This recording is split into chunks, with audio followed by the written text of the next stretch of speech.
Talented इंसान कहीं भी जन्म ले, एक दिन वह अपना मुकाम हासिल कर ही लेता है और बुरे से बुरे कंडीशंस में भी वह अपने हुनर को एक पहचान दिला ही देता है। कुछ ऐसी ही कहानी है भारत के पहले स्टैंड अप कॉमेडियन की, जो आने वाले कितने ही कॉमेडियंस के लिए एक मिसाल बन चुके हैं। न सिर्फ कॉमेडियंस बल्कि हर स्ट्रगलर के लिए एक इंस्पिरेशन बन चुके वो एक्टर हैं। हिंदी सिनेमा में अपनी कॉमिक टाइमिंग के लिए मशहूर एक्टर जॉनी लीवर। रुक जा मोटो, फोन मैं उठाऊंगा। इस घर का हेड सर्वेंट मैं हूँ, समझे? ओए तुसी फिक्र ना करो यार। ओए तुसी मेम साहब दे की लगदे हो? अंग रक्षक। ओए वड्डा चंगा रक्षक जी, ता साडे भी अंग लग जाओ जी। वो क्या है कि साहब मेरे इतना ख्याल रखते हैं कि मैं तो भूल ही गया कि मैं नौकर हूँ। ये भी भूल गए कि एयरपोर्ट पर गाड़ी भेजनी थी। एयरपोर्ट पे गाड़ी भेजने की क्या जरूरत थी? वहाँ तो हवाई जहाज होते हैं ना। जर्मन ने कर्जे के लिए फोन किया साला।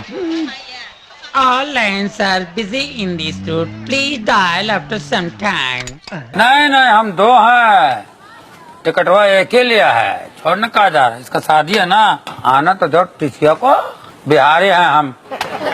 अब आपको दिखलाते हैं टिकट पर कैसा सफर करता है। भला कौन भूल सकता है बाजीगर के बाबूलाल और करण अर्जुन के लिंगैया के किरदार को, और कौन भूल सकता है राजा हिंदुस्तानी के सरदार बलवंत सिंह के रोल को, जिनके स्क्रीन पे नजर आते ही लोगों के चेहरों पर हंसी खुद ब खुद आ जाती है। अपने डिफरेंट कॉमिक स्टाइल से लोगों को हंसा हंसा कर लोट पोट कर देने वाले जॉनी लीवर की लाइफ और उनके करियर की कहानी भी किसी फिल्म से कम नहीं है, जिनके बारे में आज हम इस वीडियो में चर्चा करने वाले हैं। तो बने रहिए हमारे साथ इस वीडियो में शुरू से अंत तक। जॉनी लीवर का असली नाम जॉन प्रकाश राव जनुमाला है, जिनका जन्म 14 अगस्त 1957 को आंध्र प्रदेश के प्रकाशम जिले के कनीगरी में एक तेलुगु क्रिश्चियन फैमिली में हुआ था। जॉनी 2 भाई और 3 बहनों में सबसे बड़े हैं। जॉनी ने अपनी शुरुआती पढ़ाई Andhra education society high school से की थी। उनके शुरुआती जीवन की बात करें तो उनका बचपन आंध्र प्रदेश के अलावा मुंबई के किंग सर्किल एरिया धारावी में बीता था। जॉनी लीवर के पिता प्रकाश राव जनुमाला हिंदुस्तान लीवर फैक्ट्री में मजदूरी किया करते थे और उनके घर की इकोनॉमिकल कंडीशन काफी बुरी थी, जिसकी वजह से जॉनी सिर्फ 7वीं तक ही पढ़ाई कर सके थे। पढ़ाई छोड़ने के बाद जॉनी लीवर ने अपनी फैमिली की हेल्प के लिए पुणे की सड़कों पर पेन बेचना शुरू कर दिया। मजे की बात कि जिस आदमी ने उन्हें यह काम दिलाया उसके कुछ ही पेन बिकते और जॉनी आधे दिन में ही सारे पेन बेच लिया करते थे। दरअसल पेन बेचने के लिए जॉनी ने बेहद ही अनोखा तरीका खोज निकाला था। वे अलग अलग बॉलीवुड के एक्टर की मिमिक्री करते हुए पेन बेचा करते थे। ऐसे में लोग उनको देखने के लिए रुकते और पेन भी खरीद लिया करते। दरअसल जॉनी को बचपन से ही लोगों की नकलें उतारने में बहुत मजा आता था। साथ साथ ही वे तेलुगु के अलावा हिंदी और मराठी भाषाओं को बखूबी बोल लिया करते थे। बहरहाल पेन बेचने से घर की हालत में उतना सुधार तो नहीं हुआ, लेकिन उनके पिता को लगा कि जॉनी काम करना चाहते हैं, तो उन्होंने हिंदुस्तान लीवर में ही उन्हें काम दिलवा दिया। जॉनी लीवर वहाँ काम भी करते और कंपनी के सीनियर ऑफिसर्स और वर्कर्स की मिमिक्री भी किया करते थे। उस बहाने उन्हें अपने कॉमिक टैलेंट को निखारने का भी भरपूर मौका मिला। जॉनी अपने को वर्कर्स को अपनी कॉमेडी से हंसाते थे, लेकिन इस वजह से उनके ऑफिसर्स कभी कभी नाराज भी हो जाते थे, क्योंकि वर्कर्स अक्सर अपना काम छोड़कर जॉनी की बातें सुनने लगते थे। जॉनी अपने फैक्ट्री के प्रोग्राम्स में भी हिस्सा लिया करते थे और लोगों ने उन्हें जॉनी लीवर कहना शुरू कर दिया। धीरे धीरे जॉनी फैक्ट्री के बाहर भी लोगों की पार्टियों में स्टेज शो करने लगे। इस दौरान जॉनी लीवर के साथ एक बड़ी दिलचस्प घटना घटी, जिसके बारे में उन्होंने अपने एक इंटरव्यू में बताया था। दरअसल एक बार जॉनी किसी फंक्शन में शामिल हुए जहाँ कुछ किन्नर भी आए थे। वहाँ किन्नर अपने अंदाज में लोगों से पैसे मांगने लगे। तब जॉनी ने भी उनकी नकल करनी शुरू कर दी, जिससे लोगों ने खुश होकर उन्हें इनाम देने शुरू कर दिए और देखते ही देखते काफी पैसे इकट्ठे हो गए। मजे की बात की जॉनी के उस अंदाज पे सारे किन्नर भी खुश हो गए थे और उनसे अपना ग्रुप तक ज्वाइन करने का ऑफर कर दिया था, जिसके बाद परेशान होकर जॉनी ने सारे पैसे किन्नरों को देकर वहाँ से भाग निकले। दोस्तों, बचपन में जॉनी लीवर ने कभी इतने बुरे दिन भी देखे थे कि उन्होंने खुद को खत्म करने तक का सोच लिया था और महज 13 साल की उम्र में जॉनी लीवर दुनिया को अलविदा कहना चाहते थे। दरअसल उनके पिता प्रकाश राव को शराब पीने की बुरी आदत थी और उनके ज्यादातर पैसे शराब में ही खर्च हो जाते थे। घर के बुरे हालात से तंग आकर एक दिन जॉनी लीवर ने सुसाइड करने का मन बना लिया और मरने के लिए रेलवे प्लेटफॉर्म पर जाकर लेट गए। लेकिन रेलवे ट्रैक पर लेटे हुए जॉनी लीवर अपनी आंखों को बंद करके जब ट्रेन के आने का इंतजार कर रहे थे, तब उनके सामने परिवार वालों की शक्ल सामने आने लगी और वो तुरंत पटरी से उठे और मरने का प्लान कैंसिल कर दिया। दोस्तों, जिन लोगों के मन में ऐसे बुरे ख्याल आते हैं उनके लिए घटना एक मैसेज की तरह ही है। जॉनी लीवर का कहना है कि किसी भी चीज के लिए निराश और हताश होना एक आम बात है, लेकिन कभी भी सुसाइड को गले नहीं लगाना चाहिए और ऐसा कुछ करने से पहले अपने परिवार और अपने दोस्तों के बारे में सोच लेना चाहिए। जॉनी का कहना है कि आत्महत्या कोई विकल्प नहीं बल्कि यह एक अपराध है जो इंसान खुद के साथ करता है। फिल्मों में अपना बड़ा ब्रेक मिलने से पहले वो भारत और दुनिया भर में लाइव शो में मिमिक्री किया करते थे और काफी पॉपुलर हो चुके थे। जॉनी के कई कैसेट्स भी मार्केट में आ चुके थे, जिनसे वो देश भर में अपनी पहचान बना चुके थे। जॉनी के स्ट्रगल में उस दौर की जानी मानी होस्ट और एक्ट्रेस तबस्सुम जी ने उनकी काफी मदद की थी। जॉनी बताते हैं कि एक बार एक शो से पहले उनकी तबीयत काफी काफी बिगड़ गई थी। उनके पास इलाज के लिए भी पैसे नहीं थे। तब तबस्सुम जी ने उनकी मदद की। बहरहाल जब जॉनी स्टेज शो करते हुए धीरे धीरे पॉपुलर होने लगे, उसी दौरान मशहूर म्यूजिक डायरेक्टर कल्याण जी ने जॉनी के हुनर को देखा और अपने शो के लिए जॉनी को देश से बाहर भी साथ ले जाने लगे। जॉनी इस दौर में भारत के सबसे बड़े मिमिक्री आर्टिस्ट के रूप में पॉपुलर हो गए थे। जॉनी बताते कि एक बार उन्होंने शत्रुघ्न सिन्हा के सामने ही उनकी मिमिक्री की थी, जिसके बाद खुद शत्रु जी उनसे मिलने आए और उनकी जमकर तारीफ की। जॉनी के एक स्टेज शो के दौरान मशहूर एक्टर और फिल्म मेकर सुनील दत्त की नजर उन पर पड़ी, जिसके बाद उन्होंने जॉनी लीवर को साल 1982 में आई फिल्म दर्द का रिश्ता में पहला ब्रेक दिया, जिसके बाद बतौर कॉमेडियन हिंदी फिल्मों में उन्हें काम मिलता चला गया। इस फिल्म के बाद जॉनी लीवर जलवा, हत्या, हीरो हीरालाल, तेजाब, चालबाज, इलाका, जादूगर, किशन कन्हैया, अनाड़ी, नरसिम्हा और खिलाड़ी जैसे 80 और 90 के दशक की दर्जनों फिल्मों में देखे गए। हालांकि जॉनी लीवर की कॉमेडी लोगों को खूब पसंद आती थी, लेकिन उन्हें अभी भी वह पहचान नहीं मिल पा रही थी जैसा कि उन जैसे एक्टर को मिलनी चाहिए थी। जॉनी की सबसे बड़ी पहचान बनी थी फिल्म बाजीगर से, जिसके बाद उनके लिए किरदार लिखे जाने लगे और लगभग हर दूसरी फिल्म में वे नजर आने लगे। हालांकि आपको यह जानकर ताज्जुब होगा कि फिल्म बाजीगर में उनका किरदार बिना किसी प्लान के रखा गया था। जॉनी बताते कि उनके किरदार को लेकर कोई स्क्रिप्ट तैयार नहीं हुई थी और न इसके लिए उन्हें कुछ समझाया गया था। उन्हें सभी कॉमेडी सीन खुद ही करने थे और उन्होंने टैलेंट की बदौलत अपने किरदार को इतना बखूबी निभाया कि उनके एक्टिंग करियर का टर्निंग पॉइंट बन गया। फिल्म उनकी एक्टिंग और कॉमेडी को खूब पसंद किया गया था, जिसके बाद उनके आगे बड़ी बड़ी फिल्मों की लाइन लग गई। इसके बाद जॉनी ने राजा हिंदुस्तानी, जुदाई, सोल्जर, यस बॉस, कोयला, इश्क, आंटी नंबर 1, दूल्हे राजा, कोई मिल गया, कुछ कुछ होता है, बादशाह, दीवाना मस्ताना, दुल्हन हम ले जाएंगे, आमदनी 98 खर्चा रुपया, गोलमाल और एंटरटेनमेंट जैसी न जाने ही कितनी फिल्मों में नजर आए। जॉनी लीवर की कामयाबी का अंदाजा आप इसी बात से लगा सकते हैं कि साल 2000 में उनकी लगातार 25 फिल्में रिलीज हुई थी।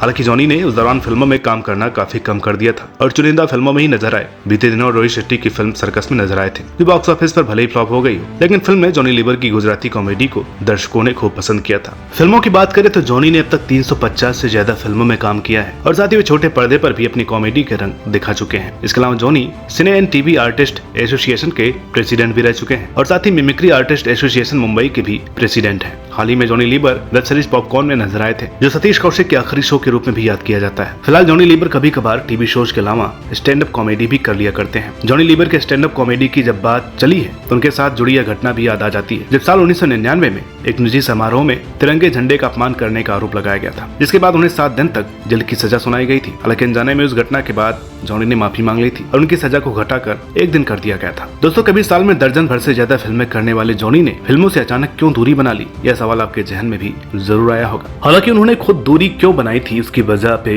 हम आगे बात करेंगे, लेकिन जब उन्होंने वापसी की तब भी चुनिंदा फिल्मों में ही दिखे। इस पर उन्होंने एक इंटरव्यू में खुलासा करते हुए बताया था कि एक समय ऐसा भी आया था जब फिल्म के हीरो डर के मारे उनका रोल कटवा देते थे। जॉनी लीवर ने ई टाइम्स को दिए अपने एक इंटरव्यू में खुलासा किया था कि सबसे पहले तो कम कॉमेडी फिल्में बनाई जा रही हैं, दूसरी बात लीड एक्टर्स ने फिल्मों में उनकी प्रेजेंस से खतरा महसूस करना शुरू कर दिया और फाइनल कट में उनका हिस्सा एडिट करवा दिया करते थे। वे देखते थे कि ऑडियंस मेरे सीन्स पर कैसा रिएक्शन देते हैं और उन्हें इनसिक्योरिटी महसूस होती है। वे राइटर्स से उनके लिए कॉमेडी सीन्स के साथ आने के लिए कहने लगे, जिसके बाद राइटर्स ने कॉमेडी सीन्स का बंटवारा कर दिया और मेरे किरदार छोटे और छोटे होते चले गए, जो कि आप देख रहे हैं कि कॉमेडी चली गई है। बहरहाल जॉनी लीवर ने अपनी जो जगह बनाई है बतौर एक्टर वो अच्छे को नसीब नहीं होती है। अवार्ड की बात करें तो जॉनी 13 बार फिल्म फेयर के बेस्ट कॉमेडियन अवार्ड के लिए नॉमिनेट हो चुके हैं, जबकि दीवाना मस्ताना और दूल्हे राजा के लिए उन्हें अवार्ड 2 बार मिल भी चुका है। इसके अलावा भी ढेरों फिल्मी अवार्ड्स जॉनी लीवर ने हासिल किए हुए हैं। हाल ही में एक रिपोर्टर ने शाहरुख खान से पूछा कि आपको जॉनी लीवर का कौन सा जोक सबसे ज्यादा पसंद है। इसके बाद शाहरुख खान ने जो जवाब दिया वो चौंकाने वाला था। उन्होंने बताया कि जॉनी भाई मुझसे जो भी बोलते हैं मुझे अच्छा लगता है। जॉनी भाई सबसे समझदार, खूबसूरत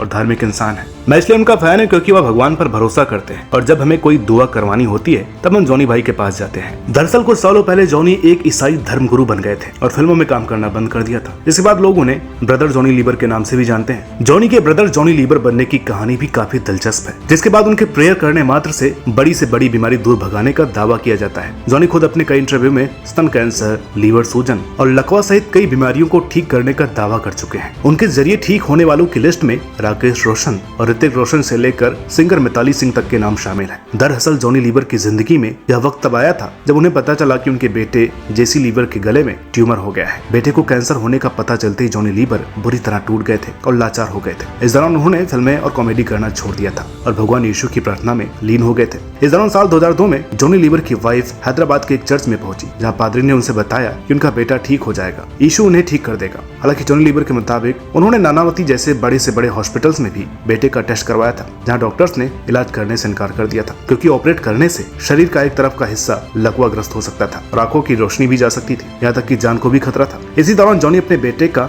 मन बहलाने के लिए अपनी फैमिली के साथ अमेरिका घूमने चले गए, जहाँ एक चर्च के पादरी ने उनके बेटे की गर्दन का ट्यूमर देखा और न्यूयॉर्क के एक बड़े नामी हॉस्पिटल के बारे में बताया और उनसे कहा यीशु आपके बेटे को ठीक करेंगे। पादरी की सलाह पे जब जॉनी हॉस्पिटल पहुंचे तो उन्हें पता चला कि जिस डॉक्टर को उनका इलाज करना था वो एक्ट्रेस नरगिस का भी इलाज कर चुके हैं। इसके बाद सुनील दत्त की सिफारिश के बाद डॉक्टर ने उनके बेटे का फौरन चेकअप किया और ऑपरेशन के लिए तैयार हो गए। ऑपरेशन कामयाब हुआ, जिसके बाद उन्होंने बाइबल पढ़ना शुरू कर दिया और नशा छोड़ दिया और रेगुलर प्रेयर में जाने लगे। जॉनी बताते कि साल 2003 में वह किसी एक ऐसे प्रेयर में स्पीच दे रहे थे जहां उनका ऑटोग्राफ लेने एक फैन पहुंची, लेकिन जैसे उसने जॉनी का हाथ टच किया वह गिर पड़ी। हालांकि किसी को समझ में नहीं आया कि ऐसा क्यों हुआ, लेकिन जब उसके बाद कुछ और लोगों ने जॉनी का हाथ टच किया उनके साथ भी ऐसा ही हुआ। लोगों ने बताया कि आपको भगवान ने शक्ति दी है, आप दूसरों के लिए प्रे करो। हालांकि जॉनी को तब भी कुछ समझ में नहीं आया कि उन्हें क्या करना चाहिए, लेकिन लोगों को गिरता देख उन्हें समझ में आ चुका था कि कुछ तो बात है। इसके बाद जॉनी दूसरों के लिए प्रे करने लगे और करीब 12 साल तक दुनिया भर में घूम घूम कर अपने बेटे के ठीक होने की गवाही के साथ साथ लोगों के लिए प्रे भी करते रहे। एक इंटरव्यू में उन्होंने बताया था कि एक बार उनके पास एक डॉक्टर फैमिली आई और उन्होंने अपने लंदन में रह रहे बेटे के लिए प्रे करने के लिए कहा, जिसके बाद वीडियो देखकर ही उन्होंने मुंबई में प्रे किया और वो लड़का ठीक हो गया। हालांकि जॉनी लीवर ने कभी ये दावा नहीं किया कि उनके पास ऐसी शक्तियां हैं, लेकिन उन्होंने अपने हर इंटरव्यू में टच हीलिंग पावर की ओर संकेत जरूर दिया है। जॉनी लीवर का कहना है कि दुनिया भर में यीशु के वचन का प्रचार प्रसार करने के बाद ही उनमें लोगों को हील करने की शक्ति आई है। जॉनी लीवर की शादी साल 1984 में सुजाता से हुई है। उनका एक बेटा और बेटी है। उनकी बेटी जेमी लीवर भी मशहूर स्टैंड अप कॉमेडियन है और अक्सर टीवी शोज और वेब शोज में नजर आती रहती हैं। जॉनी लीवर के बेटे जेसी लीवर भी कई फिल्मों में काम कर चुके हैं। बतौर चाइल्ड आर्टिस्ट वह फिल्म कभी खुशी कभी गम में नजर आए थे। इस फिल्म में वह जॉनी लीवर के बेटे के ही रोल में थे, जिसके बाद जेमी वार और ये साली आशिकी जैसी फिल्मों में दिखाई दे चुके हैं। तो दर्शकों, उम्मीद करते हैं कि आपको ये वीडियो पसंद आई होगी। वीडियो अगर अच्छी लगी हो तो प्लीज इसे लाइक करें, शेयर करें और चैनल पर नए हो प्लीज इसे सब्सक्राइब करना न भूलें। मिलते हैं आपसे अगली वीडियो में एक और नई कहानी के साथ। तब तक के लिए नमस्कार।